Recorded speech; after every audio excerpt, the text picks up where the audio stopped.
What if I told you the most powerful force in the global economy wasn't created in a boardroom, wasn't voted on in Congress, and wasn't even announced to the world?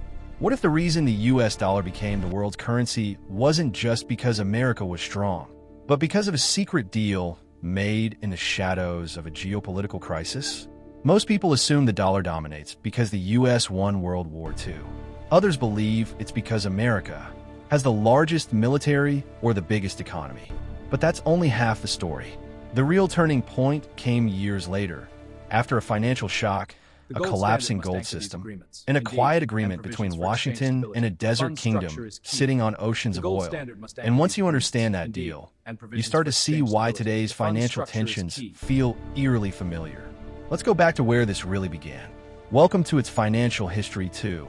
In 1944, as World War II was nearing its end, representatives from 44 nations gathered in a small town called Bretton Woods. The goal was simple but historic: design a new global financial system that would prevent another Great Depression. The agreement they reached, later known as the Bretton Woods System, placed the US dollar at the center of the world economy. Currencies would be pegged to the dollar, and the dollar itself will be backed by gold at $35 an ounce. This made sense at the time. The United States held the majority of the world's gold reserves. Its industrial base was intact. Europe was in ruins. America was the creditor to the world. The dollar became as good as gold. But here's the first twist. This system only worked if the United States maintained enough gold to back the dollars circulating globally. And that's where the seeds of the crisis were planted.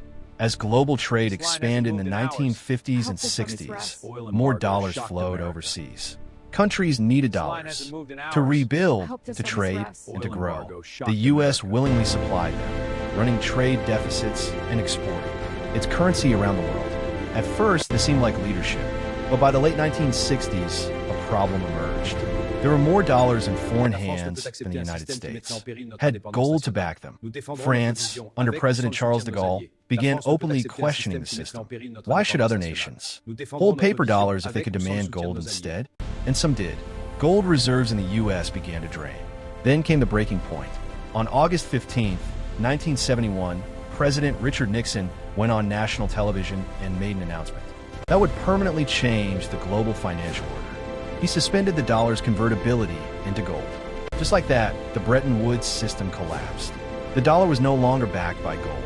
It became a fiat currency, backed only by the full faith and credit of the United States. Now here's the mystery. If the dollar was no longer tied to gold, why didn't the world abandon it? Why didn't countries demand something else as the reserve currency? The answer lies in what happened next. Quietly, strategically, and largely out of public view. In 1973, the world faced another shock, the oil crisis. The Organization of the Petroleum Exporting Countries, better known as OPEC, imposed an oil embargo. Prices quadrupled. Inflation surged. Western economies trembled. Oil had become the lifeblood of the modern world. And the largest oil exporter on the planet was Saudi Arabia. Behind closed doors, U.S. officials negotiated a historic agreement with the Saudi government. The deal was simple but revolutionary. Saudi Arabia would price its oil exclusively in U.S. dollars and invest its surplus oil revenues into U.S. Treasury bonds. In return, the United States would provide military protection and political support. This was the birth of the Petrodollar system. Oil, the most critical commodity in the world, would only be sold in dollars. Think about the implications. If any country wanted oil, it needed dollars. If it needed dollars, it had to earn them through trade with the U.S. or borrow them from global markets. Demand for dollars was no longer based on gold. It was based on energy.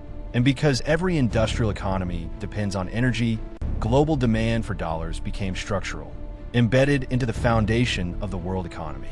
This is what made the dollar the world's currency. Not gold, not just military strength, but a commodity-backed demand cycle reinforced by geopolitics. As oil revenues surged in the 1970s, Saudi Arabia and other OPEC nations recycled their dollar profits into U.S. debt. This funded American deficits, kept interest rates manageable, and strengthened Wall Street. The system reinforced itself.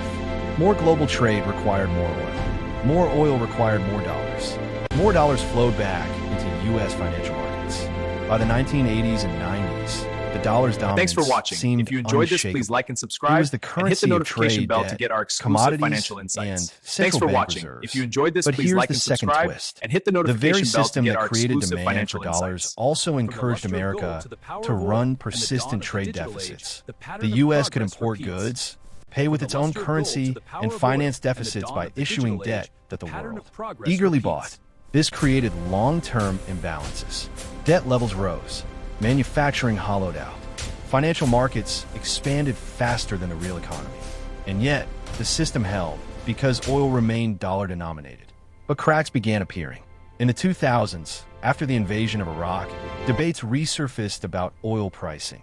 Some analysts pointed out that Iraq had briefly shifted oil sales away from dollars before the war. Meanwhile, rising powers, like China, began questioning dollar dependency. Then came the 2008 financial crisis. The very country issuing the world's reserve currency experienced a banking meltdown. Yet instead of abandoning the dollar, global investors rushed into it. Why? Because there was no alternative with the same liquidity, depth, and military backing. The euro lacked unified fiscal power. China's currency was tightly controlled. Gold wasn't practical for modern trade at scale. The system survived again. But today the pattern is shifting. Central banks are accumulating gold at the fastest pace in decades. Countries are experimenting with bilateral trade in local currencies. Energy deals are being signed outside the dollar system. Even Saudi Arabia has signaled openness to accepting other currencies for oil. At the same time, U.S. debt has surpassed levels once thought unimaginable. Interest payments are rising. Geopolitical fragmentation is accelerating.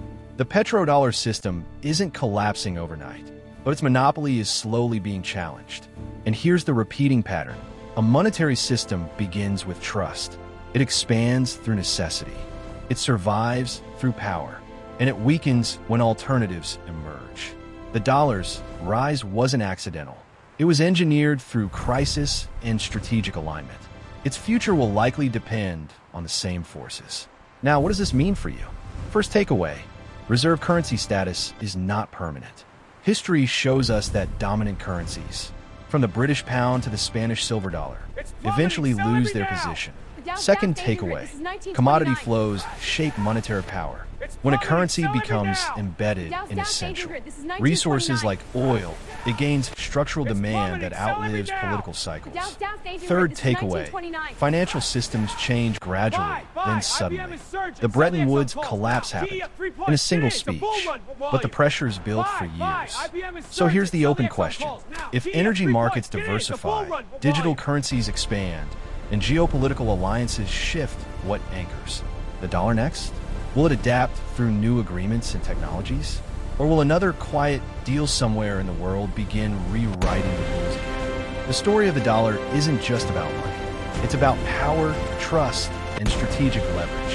And the next chapter may already be unfolding. If you found this breakdown valuable, make sure to subscribe and turn on notifications. Because understanding how money really works isn't just interesting. It's essential in a world where financial shifts can reshape history overnight, and the biggest moves often happen long before